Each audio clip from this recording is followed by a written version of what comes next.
Good morning, good afternoon, or good evening to everyone. Today we're going to go over replacing a fuel line on a saw. This saw in particular, I had kind of a mystery fuel spray issue.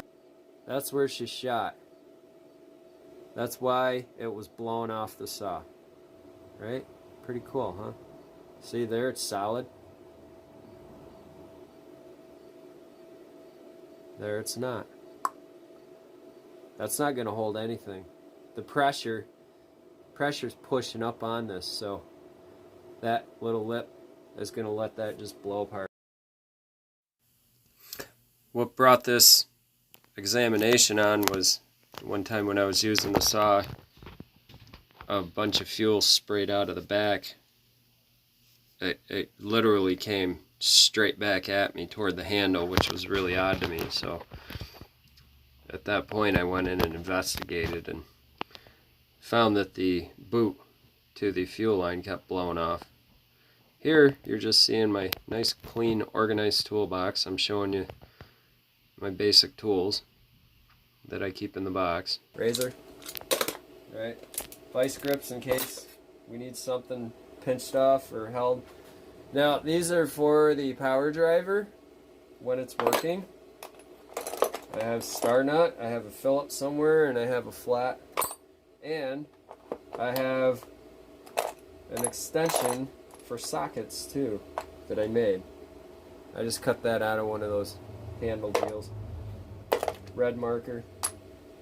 You know, these are both magnets, pickup magnets. I have picky tools, my star wrench, Allen wrenches, my little socket tool, works fine, screwdriver, and my number one duckbill pliers. These my great grandmother gave to me. She gave me her paint set years and years ago, and these were in there, and these things are the most useful. If you can find a good pair of duckbills, definitely. I don't know what it is about these. They're just, for chainsaws, they're great. Always get a box for your extra parts. That way you can just throw them in and keep going. So there was the toolbox. Now, for the breakdown. Alright, so, typical air box, right? This is the newer style airbox port. This is the newer ones you see on a lot of these 025, 021s. These are the older ones, right? Screws take that off. So we'll get right into it. First thing you do is remove your airbox. That is an 8mm.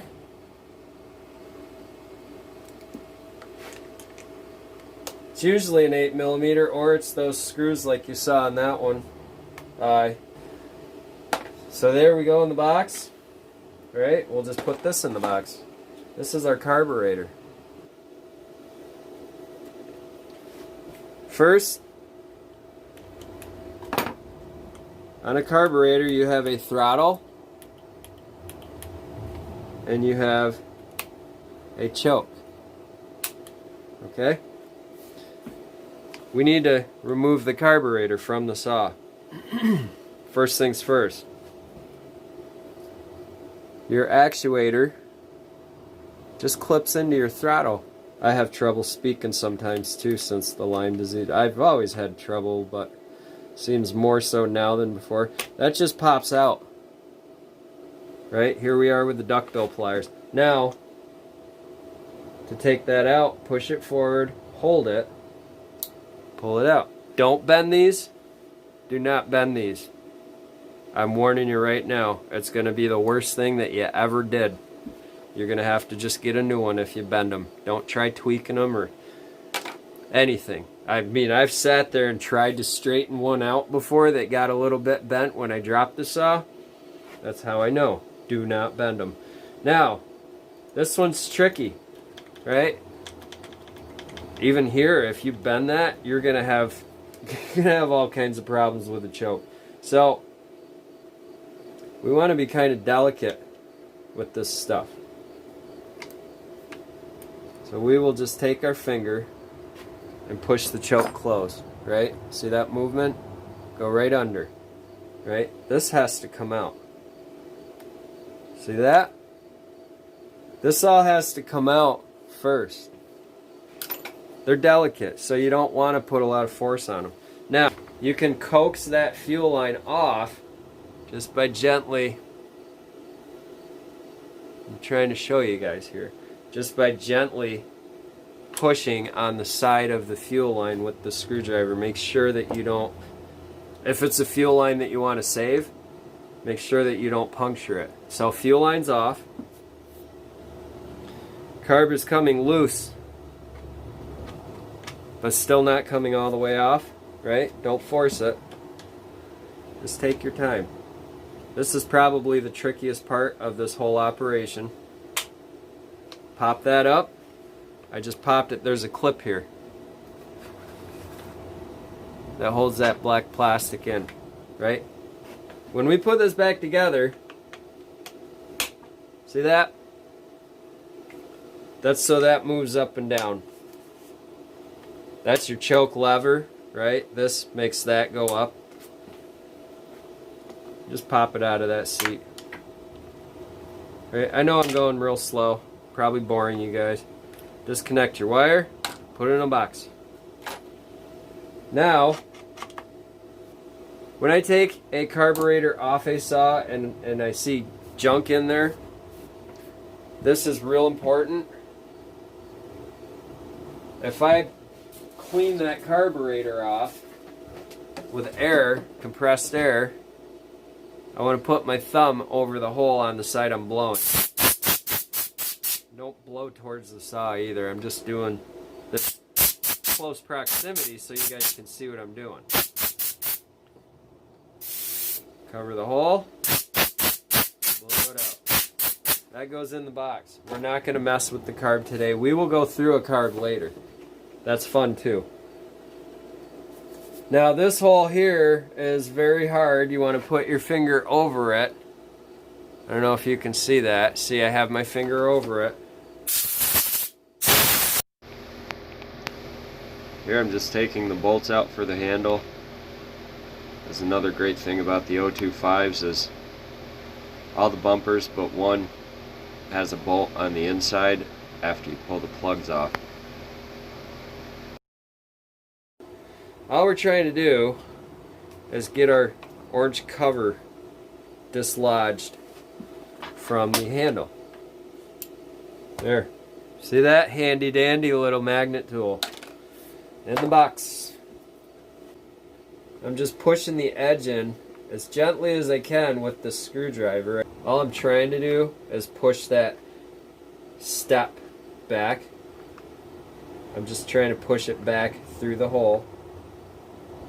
Just enough so I can lift my cover. Because all I want to do is be able to get in here. And you don't even have to undo this one if you're really smart about it. You can do this entire deal without undoing that front one. Before you stick anything in your fuel tank, make sure it is absolutely clean. I don't like to put any extra junk in the fuel tank if I can help it. These here, push down, there's a little knob on the end of that, just pushes in. That goes in the box. Almost got it without hurting the filter. You have to grab it in just the right place, and I'm not forcing anything. I'm trying not to pinch the screen. There's the fuel filter. Is colored reddish, which is the color of the heavier oil that I run. So that means it's a little dirty inside of there, but I do save these.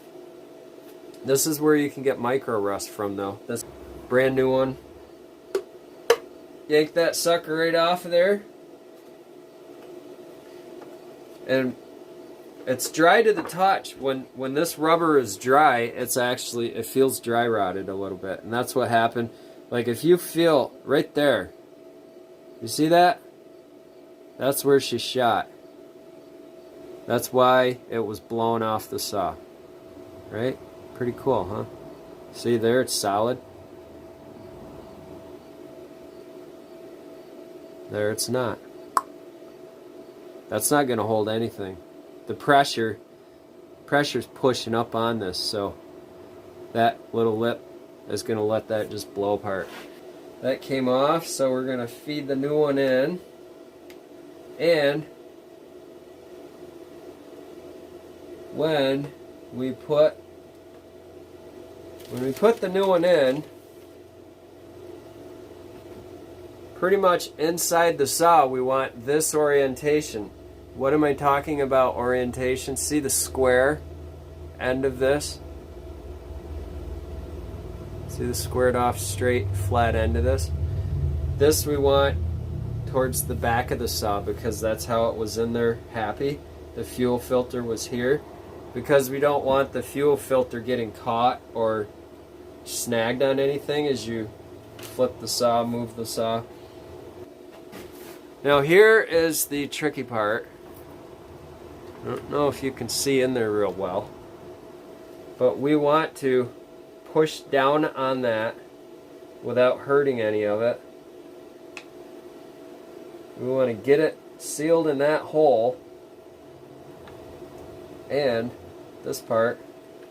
See, when I use a screwdriver, I kind of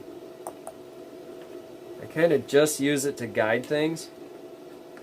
I try to use my fingers as much as possible because tools usually get debris on the ends of them. If you have to use a tool, use a tool, but I'd rather use my fingers because I know I can feel sawdust, debris on my finger. Now I heard it pop in there. I don't know if you heard that. It went. I have the duckbills. I'm going to just grab the line gently. You don't want to tear your brand new line. You don't want the duckbills to slide on the line, and you don't want them to pinch it real hard. And this is where you have to take your time. Just take it, there we go. Perfect. Alright, so I'm going to just gently hold that.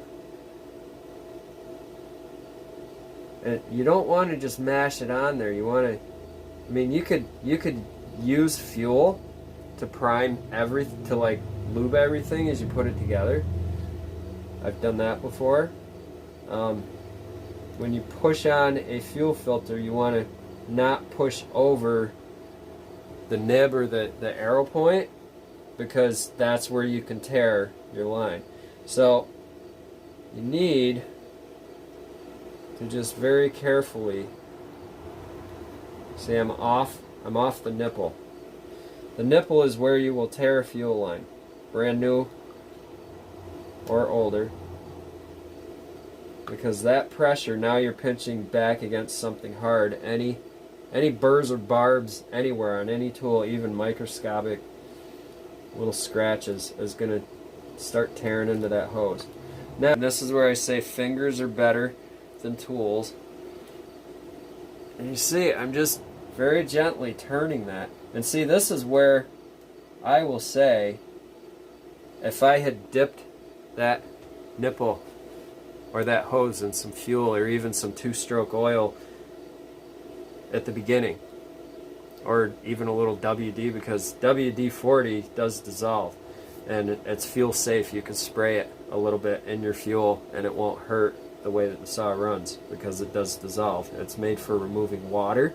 That's WD-40's purpose. So it's not going to hurt the gas, because it's actually a safe water remover, unlike dry gas or alcohol. Now that's on. Goes back in. Push the string in.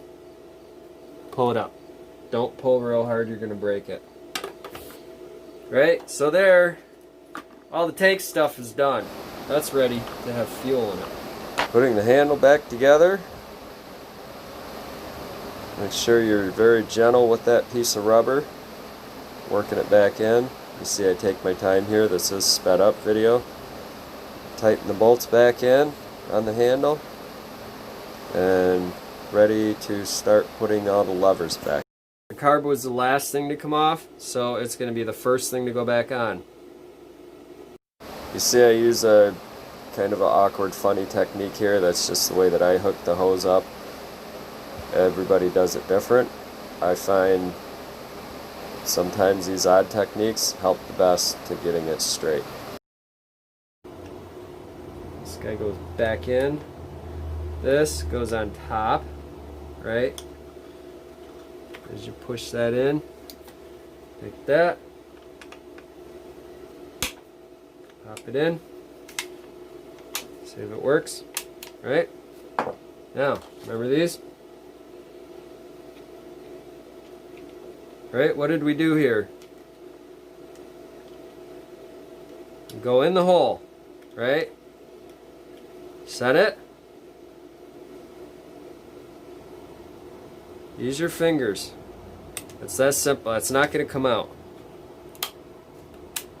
That will never come out of there. Here we put the actuator for the throttle in. You see I push the throttle down with my finger. There's a little hole at the bottom of the throttle module there that hook goes into at the end of the actuator. It's a very, very delicate process. You don't have to push anything real hard. Just goes in there, grab the duck bills, just gently hold it into place, and then press my thumb over the top of the end, and then go grab my screwdriver.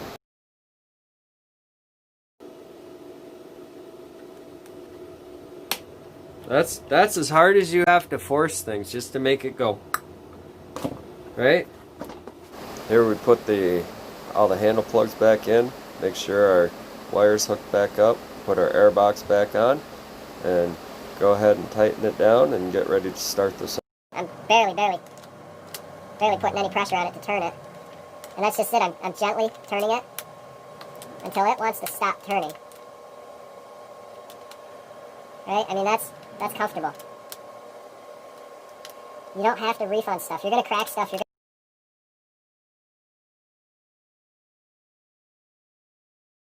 20-30 pulls now. So I should have fuel. It kicked over one time, so it should be in there now.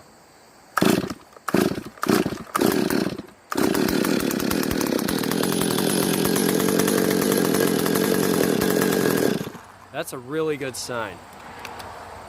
Didn't even give it throttle yet.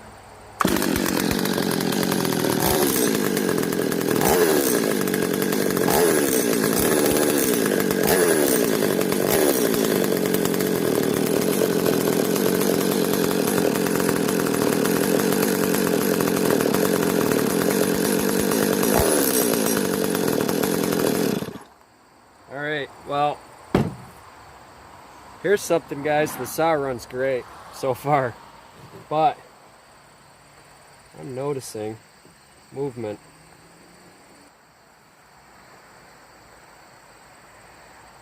You see,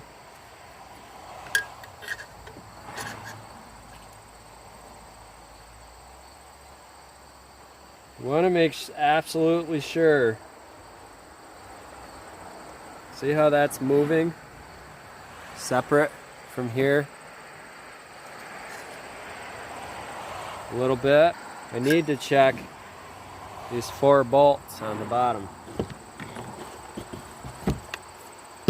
That is going to be our next thing, but we have a running saw. I'm very happy about that.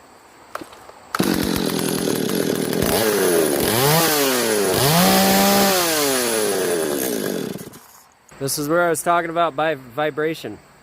I need to go through this entire saw because it still has a little bit of an air leak that's letting it stall. I think because that motor's loose, the bottom part of the case is breaching. My coil could be loose. Now's the time. Take it apart and check it before I blow it up. Thanks for watching, everyone. we got that fuel line fixed. Now we're going to get into the other stuff.